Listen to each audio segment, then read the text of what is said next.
tetap semangat menjalani aktivitas setiap hari, dan sudah lama memang pingin, tapi momentumnya saya harus tunggu. Saya kali ini bicara soal Pascal Struijk. Apakah nama Pascal Struijk itu berada di dalamnya? Ini pemain belakang, jalan menuju untuk dinaturalisasi di timnas bisa saja kita dapatkan. Harapan bagi kita untuk bisa mendapatkan pemain ini semakin terbuka. Jalan di bawah langit merah putih, kita berdiri tanpa gentar. Satu mimpi di dalam hati, membawa nama bangsa besar. Bukan tim AFF lagi. Ini Garuda yang berbeda. Setelah hasil mengecewakan di Piala AFF, PSSI dalam skenario ini tidak ingin mengulangi kesalahan yang sama. Evaluasi besar mulai diarahkan kepada satu target berikutnya, FIFA ASEAN Cup, dan yang membuat situasinya semakin panas. Muncul pembahasan mengenai 3 tambahan pemain berprofil Eropa, Pascal Struijk, Laurin Ulrich, dan Dean Zandbergen. Jika seluruh skenario ini benar-benar terrealisasi, apakah inilah skuad terkuat yang selama ini ditunggu para pendukung Garuda? Dan mampukah Indonesia akhirnya memburu trofi yang selama ini belum berhasil diraih? Kalau kalian ingin melihat Garuda datang ke FIFA ASEAN Cup dengan kekuatan terbaik, tekan like sekarang. Subscribe channel ini dan nyalakan loncengnya. Tulis juga di komentar, target juara. Karena kali ini kita akan membahas seperti apa wajah Garuda jika 3 profil Eropa tersebut benar-benar masuk dalam proyek jangka panjang timnas Indonesia. Piala AFF sudah memberikan pelajaran yang sangat mahal. Kekalahan, kesalahan taktikal, lemahnya organisasi permainan, sampai persoalan konsistensi harus menjadi bahan evaluasi. Tetapi sepak bola tidak memberikan banyak waktu untuk meratapi kegagalan. Setelah satu turnamen selesai, tantangan berikutnya sudah menunggu. Dan dalam skenario ini, seluruh perhatian mulai diarahkan kepada FIFA ASEAN Cup. Inilah alasan mengapa kalimat, bukan tim AFF lagi, menjadi sangat penting. Bukan berarti para pemain yang sebelumnya tampil tidak berkualitas. Tetapi Garuda harus terus berkembang. Komposisi pemain harus dievaluasi. Strategi harus diperbaiki. Dan setiap posisi harus memiliki persaingan yang sehat. PSSI dalam skenario ini digambarkan ingin menghadirkan skuad dengan kedalaman yang lebih kuat. Bukan hanya 11 pemain utama, tetapi juga pemain cadangan yang mampu memberikan dampak ketika masuk ke lapangan. Karena turnamen besar tidak dimenangkan hanya dengan satu susunan pemain. Cedera, akumulasi kartu, kelelahan, perubahan strategi, semuanya bisa terjadi. Dan di tengah pembahasan tersebut, 3 nama Eropa kembali menjadi sorotan, Pascal Struijk, Laurin Ulrich, dan Dean Zandbergen. Sekali lagi, ketiganya belum bisa disebut sebagai pemain timnas Indonesia tanpa adanya pengumuman dan proses resmi. Namun jika kita berbicara mengenai skenario pembangunan skuad, profil mereka menarik karena bisa dikaitkan dengan kebutuhan di 3 sektor berbeda. Pascal Struijk menjadi gambaran tambahan kekuatan di lini belakang. Jika Indonesia ingin bermain lebih berani dari belakang, maka kemampuan bek untuk bertahan sekaligus membantu distribusi bola menjadi sangat penting. Bayangkan jika lini belakang mampu tetap tenang ketika menghadapi pressing lawan. Bola tidak langsung dibuang. Serangan bisa dibangun dengan lebih terstruktur.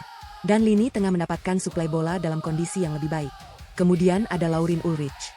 Lini tengah adalah jantung permainan. Ketika sektor ini kehilangan kontrol, seluruh tim biasanya ikut bermasalah. Karena itu, profil gelandang kreatif yang mampu mencari ruang, mengalirkan bola, dan membantu progresi serangan tentu menarik untuk dianalisis. Dalam skenario ini, Ulrich dapat menjadi salah satu opsi yang membuat Hertman mempunyai variasi lebih banyak dalam menyusun lini tengah. Lalu ada Dean Zandbergen di sektor depan. Sepak bola modern menuntut seorang penyerang tidak hanya menunggu bola di kotak penalti. Ia harus bergerak, membuka ruang, melakukan pressing, dan membantu tim ketika kehilangan penguasaan bola. Dalam skenario ini, profil seperti Zandbergen dapat memberikan alternatif ketika Garuda menghadapi lawan yang bertahan sangat rapat. Sekarang coba bayangkan ketiga profil tersebut berada dalam satu proyek bersama pemain-pemain yang sudah menjadi bagian dari Garuda. Jai Itzes sebagai salah satu fondasi pertahanan. Kelvin Verdong memberikan fleksibilitas di sisi pertahanan. Joey Plupesi menjadi salah satu opsi pengalaman di lini tengah. Kemudian muncul kemungkinan tambahan pemain dengan profil berbeda di 3 sektor. Secara teori, pilihan Hertman menjadi jauh lebih banyak. Tetapi justru disinilah tantangan terbesar dimulai. Banyak pemain bagus tidak otomatis berarti tim bagus. Pelatih harus membuat semuanya menyatu. Tidak boleh ada ego. Tidak boleh ada pemain yang merasa statusnya menjamin tempat utama. Semua harus bersaing melalui performa. Jika pemain utama tampil buruk, ada pemain lain yang siap mengambil tempat. Jika lawan mengubah strategi, Hertman harus punya jawaban. Jika Indonesia tertinggal, harus ada pemain yang mampu mengubah jalannya pertandingan. Dan jika Indonesia sudah unggul, harus ada pemain yang mampu menjaga keseimbangan sampai peluit akhir. Itulah yang disebut skuad dalam. Dan kalau targetnya memang juara, maka kedalaman seperti inilah yang dibutuhkan. FIFA Asian Cup tidak boleh dipandang sebagai sekadar turnamen untuk mencoba pemain. Dalam skenario ini, turnamen tersebut harus menjadi panggung untuk membuktikan hasil dari seluruh evaluasi. Setiap pertandingan harus menjadi ujian. Setiap menit harus digunakan untuk menunjukkan bahwa Garuda sudah berkembang. Malaysia bisa memberikan tekanan melalui rivalitas. Singapura bisa menjadi lawan yang disiplin dan sulit dibongkar. India bisa memberikan tantangan dengan karakter permainan yang berbeda. Dan ketika pertandingan masuk fase gugur, tekanan akan semakin besar. Disinilah mental juara diuji. Apakah Garuda bisa tetap tenang ketika pertandingan berjalan buruk? Apakah Garuda mampu mencetak gol ketika lawan bertahan total? Apakah Garuda mampu mempertahankan keunggulan ketika lawan melakukan tekanan besar? Dan yang paling penting, apakah Indonesia akhirnya siap mengubah ambisi menjadi trofi? Karena target juara tidak bisa dicapai dengan sekadar mengandalkan hype. Harus ada kerja keras, disiplin, persiapan fisik, pemahaman taktik, dan chemistry yang kuat. Jika skenario penambahan 3 pemain Eropa tersebut suatu hari benar-benar terrealisasi, mereka bukanlah penyelamat tunggal. Mereka hanyalah bagian dari puzzle besar. Puzzle yang terdiri dari pemain senior, pemain muda, pemain abroad, pemain naturalisasi yang memenuhi persyaratan, dan tentu saja, para pemain lokal yang terus berkembang. Semua harus menyatu, karena pada akhirnya, jersey Garuda tidak pernah bertanya dari mana seorang pemain berasal. Yang dituntut hanya satu, ketika berada di lapangan, berikan semuanya untuk Indonesia. Maka FIFA Asian Cup dalam skenario ini bukan lagi tentang melupakan kegagalan AFF. Justru kegagalan itu harus menjadi bahan bakar. Bukan untuk mencari kambing hitam. Bukan untuk menyalahkan pemain. Tetapi untuk membangun tim yang lebih kuat. AFF adalah pelajaran. FIFA Asian Cup adalah kesempatan. Dan target besarnya adalah sejarah. Bayangkan jika perjalanan itu benar-benar sampai ke final. Stadion penuh. Jutaan masyarakat Indonesia menonton. Dan 11 pemain Garuda berdiri di lapangan dengan satu tujuan, membawa pulang trofi. Itulah mimpi yang sekarang harus diperjuangkan. Bukan sekadar menjadi peserta. Bukan sekadar lolos fase grup. Bukan sekadar masuk semifinal. Targetnya juara. Dan kalau suatu hari Garuda benar-benar berhasil mengangkat trofi, kemenangan itu bukan hanya milik pemain. Itu menjadi milik seluruh masyarakat Indonesia yang terus mendukung ketika tim sedang menang maupun ketika sedang jatuh. Jadi sekarang saya ingin tahu pendapat kalian. Kalau 3 profil Eropa seperti Pascal Struijk, Laurin Ulrich, dan Dinzan Bergen suatu hari benar-benar tersedia untuk Garuda, sektor mana yang menurut kalian akan mengalami perubahan paling besar? Belakang, tengah, atau depan? Tulis jawaban kalian di kolom komentar. Bukan sekadar datang, bukan sekadar bertanding. Garuda datang untuk berjuang. Garuda datang untuk membuat sejarah, dan sekarang suasananya semakin panas. Para pemain diaspora mulai menjadi bagian penting dalam persiapan Garuda menuju agenda berikutnya. Dalam skenario ini, perhatian bukan lagi sekadar mencari 1 atau 2 pemain tambahan, tetapi bagaimana Indonesia membangun skuad yang memiliki kedalaman dan kualitas di setiap lini. Kehadiran pemain-pemain yang berkarir di luar negeri memberikan warna berbeda bagi timnas Indonesia. Mereka datang membawa pengalaman dari lingkungan sepak bola yang memiliki tuntutan tinggi terhadap disiplin, kecepatan berpikir, dan intensitas pertandingan. Tetapi ketika mereka bergabung dengan Garuda, tantangannya berubah. Mereka harus cepat memahami sistem, membangun chemistry, dan menyatukan visi dengan seluruh pemain yang sudah ada. Nama seperti Jai Itzes dan Kelvin Verdong menjadi gambaran bagaimana pemain dengan pengalaman abroad dapat memberikan kontribusi besar terhadap struktur permainan. Mereka bukan hanya dituntut tampil bagus secara individu, tetapi juga membantu pemain di sekelilingnya agar organisasi tim menjadi lebih kuat. Dan kalau proses regenerasi serta penambahan pemain terus berjalan, maka kedalaman skuad Garuda akan semakin menarik. Pemain lokal memiliki pesaing baru. Pemain diaspora harus membuktikan kualitasnya. Pemain muda mendapatkan standar yang lebih tinggi.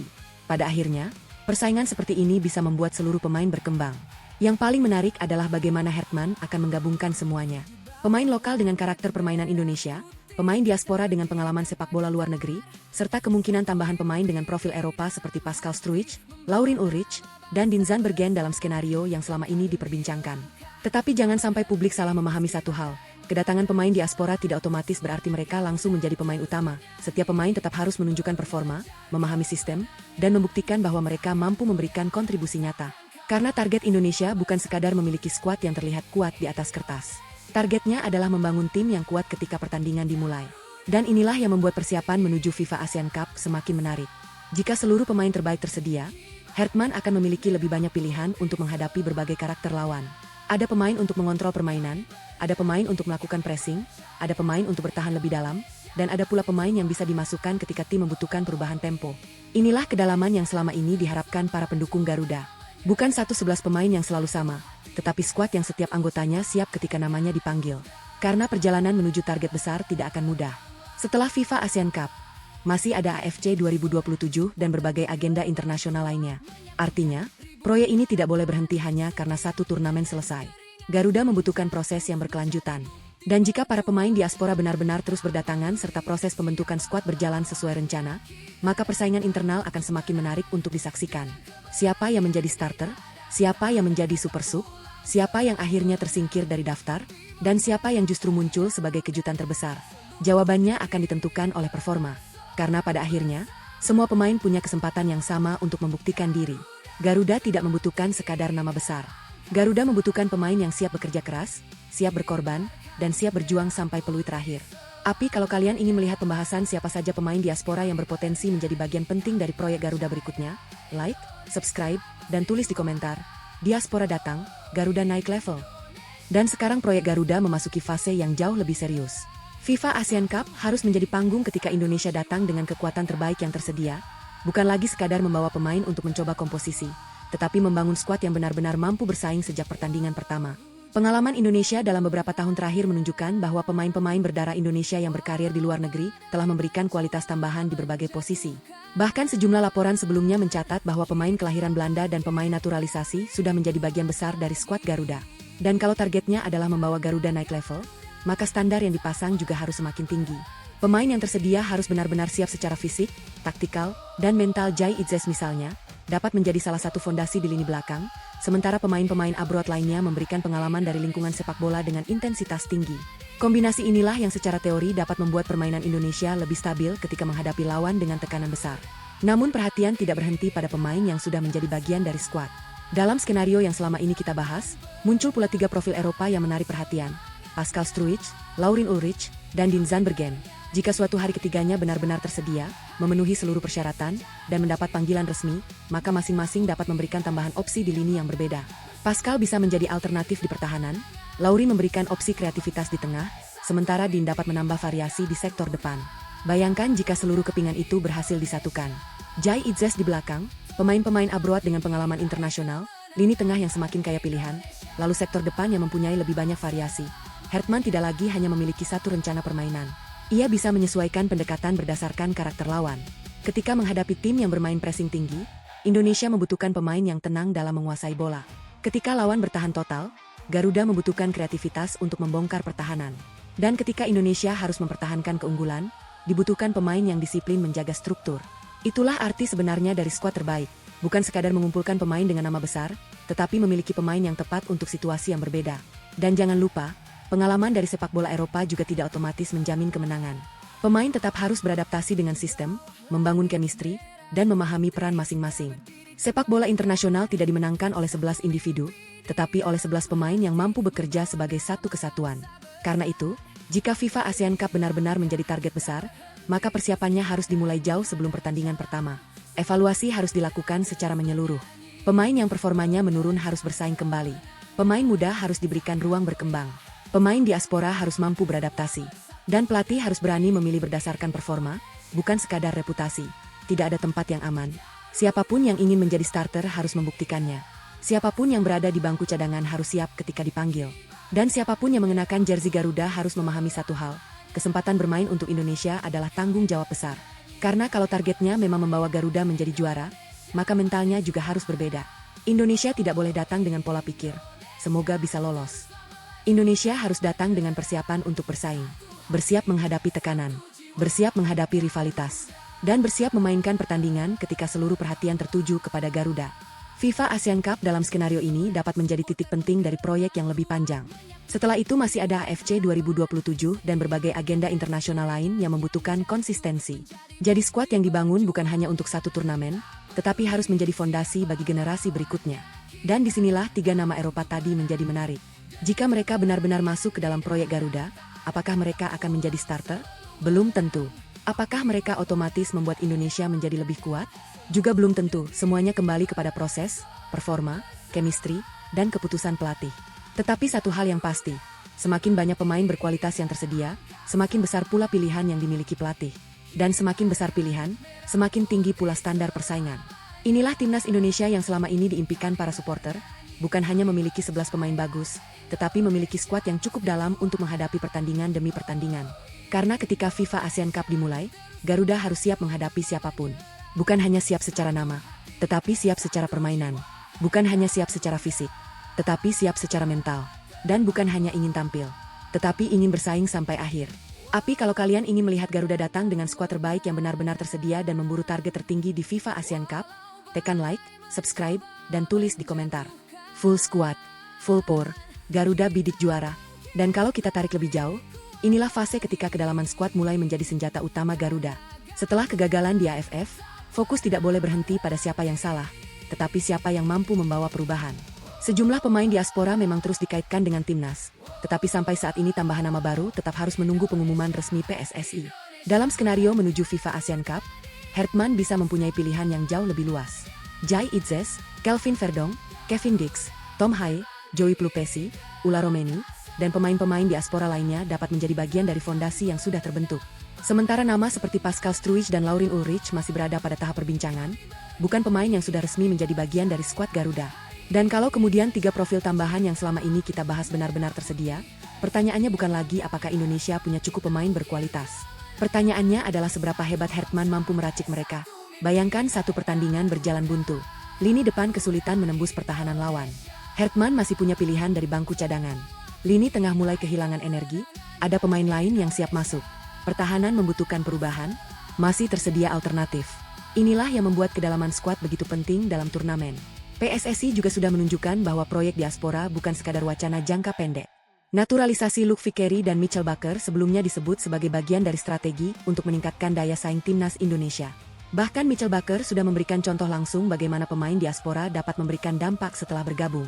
Ia mencetak 3 gol dalam kemenangan Indonesia atas Kamboja pada laga pembuka AFF 2026. Artinya, standar persaingan di dalam skuad semakin tinggi. Dan justru inilah yang diinginkan. Tidak ada pemain yang boleh merasa tempatnya aman. Setiap pemain harus berjuang dalam latihan. Setiap pemain harus siap ketika dipanggil. Dan setiap pemain harus memahami bahwa kesempatan mengenakan jersey Garuda adalah tanggung jawab besar. Karena FIFA ASEAN Cup bukan tempat untuk sekadar mencoba-coba. Jika targetnya benar-benar juara, maka Garuda harus memiliki skuad yang mampu bertahan menghadapi tekanan sepanjang turnamen. Bukan hanya 11 pemain utama, tetapi seluruh pemain yang masuk daftar harus siap memberikan kontribusi. Dan sekarang bayangkan jika seluruh pemain terbaik yang memenuhi syarat benar-benar tersedia. Jai Itzes memimpin pertahanan, Verdong memberikan fleksibilitas, Haye dan Plupesi mengontrol lini tengah, para pemain depan bergerak agresif, lalu tambahan pemain diaspora memberikan pilihan baru. Itulah wajah Garuda yang diimpikan. Bukan sekadar skuad mahal. Bukan sekadar banyak pemain Eropa. Tetapi tim yang punya kedalaman, karakter, disiplin, dan mental untuk memenangkan pertandingan. Karena pada akhirnya, nama besar hanya akan menjadi angka di atas kertas jika tidak diterjemahkan menjadi permainan. FIFA ASEAN Cup harus menjadi panggung pembuktian. AFF sudah menjadi pelajaran. Sekarang Garuda harus menunjukkan bahwa kegagalan tidak membuat mereka mundur, justru membuat mereka semakin lapar. Api dan pertanyaan besarnya sekarang. Kalau seluruh pemain terbaik benar-benar berkumpul, siapa yang akan menjadi 11 pemain utama Garuda? Dan siapa yang justru harus rela duduk di bangku cadangan karena persaingan semakin ketat? Tulis, bedah starting 11. Di komentar kalau kalian ingin kita bongkar formasi Garuda paling kuat untuk FIFA ASEAN Cup. Kalau kita benar-benar membedah starting 11 Garuda paling kuat untuk FIFA ASEAN Cup, maka satu hal harus ditegaskan sejak awal. Susunan ini adalah skenario berdasarkan pemain yang tersedia dan nama-nama yang selama ini kita bahas, bukan susunan resmi dari PSSI atau John Hertman. Di bawah Mistar, Indonesia membutuhkan penjaga gawang yang bukan hanya memiliki refleks bagus, tetapi juga berani mengambil keputusan ketika pertahanan mendapat tekanan. Kiper harus menjadi komandan terakhir.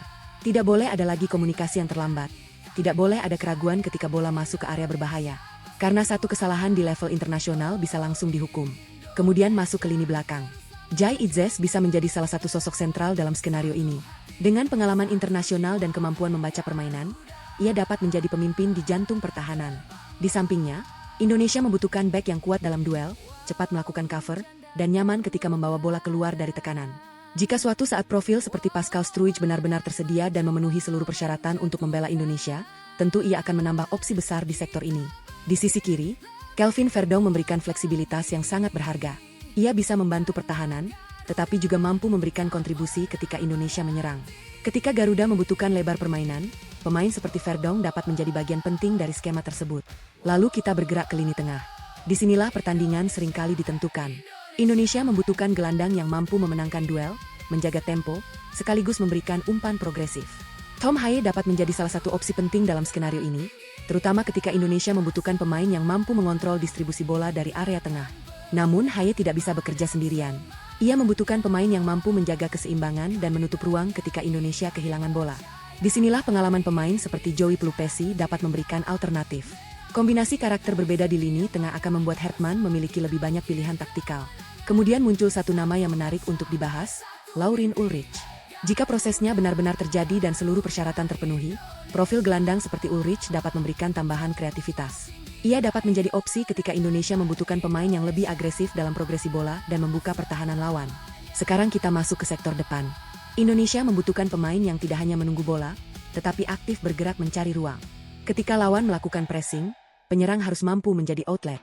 Ketika lawan bertahan dalam, penyerang harus mampu menciptakan ruang. Dan ketika peluang datang, penyelesaian akhir harus maksimal. Dalam skenario ini, Ula Romeni menjadi salah satu nama yang bisa menjadi pilihan di lini depan. Namun Hertman juga membutuhkan alternatif. Karena dalam turnamen, satu striker saja tidak cukup. Cedera, kelelahan, kartu, dan perubahan strategi bisa membuat komposisi berubah kapan saja. Disinilah pembahasan mengenai Dean Zandbergen menjadi menarik. Jika suatu hari proses menuju timnas benar-benar terrealisasi, ia bisa memberikan pilihan tambahan di lini depan. Tetapi tentu saja, statusnya harus tetap dibedakan dari pemain yang sudah resmi menjadi bagian skuad. Dan kalau seluruh pemain terbaik tersedia, maka formasi bukan lagi sekadar soal nama. 4-3-3, 3-4-3, atau 3-5-2, semua tergantung lawan. Melawan tim yang bermain terbuka, Indonesia bisa menggunakan 3 penyerang untuk memberikan tekanan sejak awal. Ketika menghadapi lawan yang bertahan sangat dalam, tambahan gelandang kreatif bisa menjadi solusi. Sedangkan saat bertemu lawan dengan serangan balik cepat, Hertman mungkin membutuhkan struktur 3 back agar transisi bertahan lebih aman. Inilah yang membuat starting 11 terbaik sebenarnya tidak selalu sama. Starting 11 terbaik adalah 11 pemain yang paling cocok untuk pertandingan tersebut. Dan jangan lupakan bangku cadangan. Karena kalau Indonesia ingin menjadi juara, pertandingan tidak hanya dimenangkan oleh 11 pemain pertama. Kadang-kadang pertandingan justru berubah pada menit ke-60 atau ke-70 ketika seorang pemain pengganti masuk dan mengubah tempo permainan. Itulah mengapa skuad yang dalam menjadi sangat penting. Bayangkan ketika Garuda sedang buntu. Hertman bisa memasukkan pemain dengan karakter berbeda. Ketika lini tengah mulai kehilangan energi, ada pemain yang siap menggantikan. Ketika pertahanan mulai ditekan, ada pemain yang bisa memberikan tenaga baru. Itulah yang membedakan skuad biasa dengan skuad yang benar-benar siap menjadi juara. Namun satu hal harus tetap menjadi prinsip. Tidak peduli apakah pemain berasal dari Liga Indonesia, Belanda, Jerman, Inggris, atau kompetisi Eropa lainnya. Ketika berada di lapangan, semua harus memiliki satu tujuan. Menang untuk Indonesia. Karena FIFA ASEAN Cup tidak akan peduli dengan hype di media sosial. Tidak akan peduli dengan nilai pasar. Tidak akan peduli dengan jumlah pengikut pemain. Yang akan berbicara hanyalah 90 menit di atas lapangan. Dan kalau Garuda ingin membuktikan bahwa kegagalan AFF tidak akan terulang, maka inilah waktunya menunjukkan perubahan. Lebih disiplin, lebih berani, lebih agresif, lebih tenang, dan jauh lebih lapar. Api sekarang giliran kalian. Kalau kalian yang menjadi John Hertman, siapa 11 pemain yang kalian turunkan sebagai starting 11 Garuda untuk FIFA ASEAN Cup? Tulis formasi kalian di komentar. 3-4-3, 3-5-2, 4-3-3, dan tulis juga 3 pemain yang menurut kalian wajib menjadi starter. Like, subscribe, dan nyalakan loncengnya. Indonesia Api. Karena kali ini Garuda bukan datang untuk sekadar bertanding. Garuda datang untuk membuat sejarah. Tapi tunggu dulu, karena starting 11 hanyalah permulaan. Kalau target PSSI dalam skenario ini benar-benar membawa Garuda menjadi juara FIFA ASEAN Cup, maka kekuatan sebenarnya justru terletak pada kedalaman skuad. Hertman tidak boleh hanya memiliki 11 pemain yang bagus. Ia membutuhkan setidaknya 2 pilihan berkualitas di hampir setiap posisi. Sebab turnamen pendek dengan tekanan tinggi bisa berubah hanya karena 1 cedera, 1 kartu merah, atau 1 pemain yang kehilangan performa. Bayangkan pertandingan pertama berjalan sesuai rencana dan Indonesia mampu menguasai permainan. Namun di pertandingan kedua, lawan datang dengan pressing jauh lebih agresif. Disinilah kecerdikan Hertman diuji. Ia harus mampu mengubah pendekatan tanpa membuat struktur tim berantakan. Kalau lini tengah ditekan, harus ada solusi. Kalau sisi sayap dikunci, harus ada jalur alternatif. Kalau striker tidak mendapatkan ruang, pemain dari lini kedua harus mampu masuk dan memberikan ancaman. Dan inilah alasan mengapa para pemain diaspora menjadi sangat penting dalam proyek Garuda. Mereka bukan sekadar tambahan jumlah pemain, tetapi diharapkan membawa pengalaman, karakter, dan standar kompetisi yang berbeda. Pemain seperti Jai Itzes dan Kelvin Verdong sudah memberikan gambaran betapa pentingnya pemain yang terbiasa dengan atmosfer kompetisi internasional. Namun generasi berikutnya juga harus mulai disiapkan. Jika nantinya ada tambahan pemain seperti Pascal Struijk, Laurin Ulrich, dan Dean Zandbergen, maka persaingan internal akan semakin panas. Tetapi sekali lagi, ketiganya harus melalui proses resmi dan membuktikan kelayakan sebelum dapat dianggap sebagai bagian dari timnas Indonesia. Tidak boleh ada pemain yang langsung dianggap sebagai penyelamat hanya karena bermain di Eropa. Justru kalau mereka benar-benar datang, tekanan mereka akan lebih besar. Supporter akan menuntut bukti. Media akan memperhatikan setiap sentuhan bola. Dan setiap kesalahan akan dibandingkan dengan pemain lain yang bersaing di posisi yang sama. Inilah harga dari persaingan level tinggi. Namun dari sisi positif, persaingan seperti ini justru bisa mengangkat standar seluruh skuad. Pemain lokal akan terdorong meningkatkan kualitas. Pemain diaspora tidak boleh merasa tempatnya aman. Pemain muda akan melihat standar yang harus mereka capai. Dan Hertman mendapatkan lingkungan kompetitif yang jauh lebih sehat. Karena Garuda tidak boleh lagi bergantung pada satu atau dua pemain. Kalau satu pemain absen, permainan tidak boleh langsung kehilangan arah. Kalau satu pemain dijaga ketat, harus ada pemain lain yang mengambil alih. Kalau lawan berhasil membaca strategi utama, harus ada rencana kedua bahkan ketiga. Itulah yang harus dibangun sebelum FIFA Asian Cup dimulai. Dan kalau Indonesia benar-benar mendapatkan grup berat dalam skenario yang kita bahas sebelumnya, misalnya menghadapi Malaysia, Singapura, dan India, maka rotasi akan menjadi sangat penting. 3 pertandingan dengan karakter lawan berbeda membutuhkan pendekatan berbeda. Tidak mungkin Hertman memainkan pola yang sama secara mentah di setiap pertandingan. Melawan Malaysia, emosi dan rivalitas harus dikendalikan. Indonesia harus bermain agresif tetapi tidak kehilangan kepala. Melawan Singapura, kesabaran akan menjadi kunci karena pertahanan rapat bisa membuat permainan frustrasi. Sementara menghadapi India, Garuda harus siap dengan duel fisik, transisi cepat, dan permainan yang menuntut konsentrasi tinggi. Dan kalau Indonesia berhasil lolos, maka tekanan akan naik satu tingkat lagi. Di fase gugur, tidak ada kesempatan kedua. Satu pertandingan buruk bisa mengakhiri semuanya. Satu kesalahan bisa membuat mimpi juara berhenti.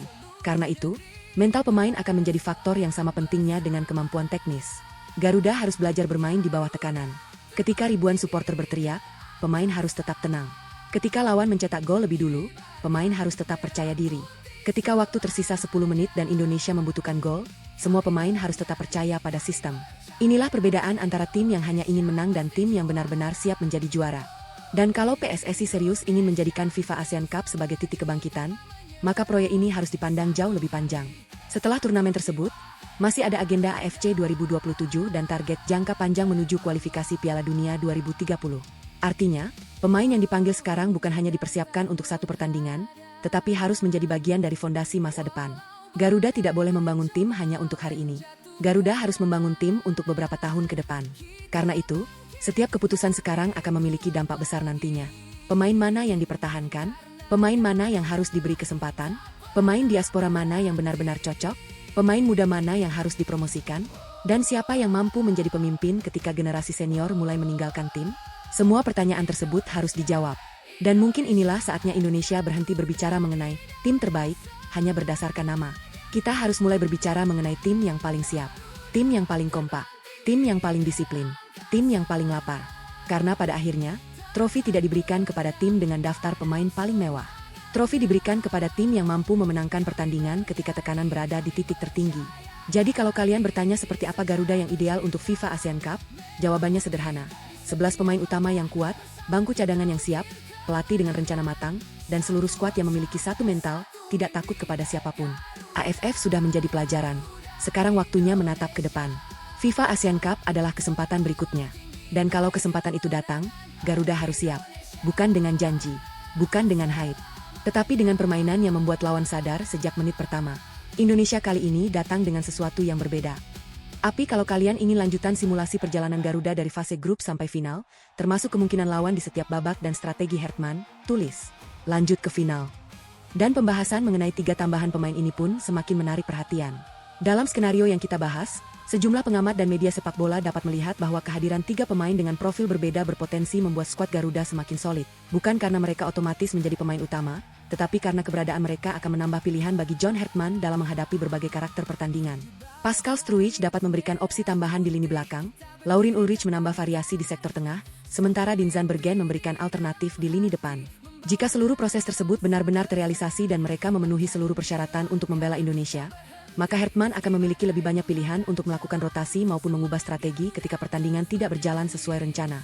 Yang paling menarik adalah efek domino terhadap persaingan internal. Ketika satu pemain baru datang dengan kualitas tinggi, pemain lain otomatis dituntut meningkatkan performanya. Tidak ada lagi tempat yang benar-benar aman. Semua harus menunjukkan kualitas dalam latihan, memahami sistem permainan, dan membuktikan bahwa mereka layak mendapatkan menit bermain. Inilah yang membuat skuad semakin solid bukan sekadar karena jumlah pemain bertambah, tetapi karena standar persaingan ikut naik. Bayangkan lini belakang memiliki beberapa pilihan berkualitas. Lini tengah mempunyai pemain dengan karakter berbeda. Sementara sektor depan juga memiliki alternatif ketika strategi utama tidak berhasil. Hertman akhirnya tidak perlu terpaku pada satu pola permainan sepanjang turnamen. Dan inilah yang sangat penting untuk FIFA ASEAN Cup. Turnamen bukan hanya soal pertandingan pertama.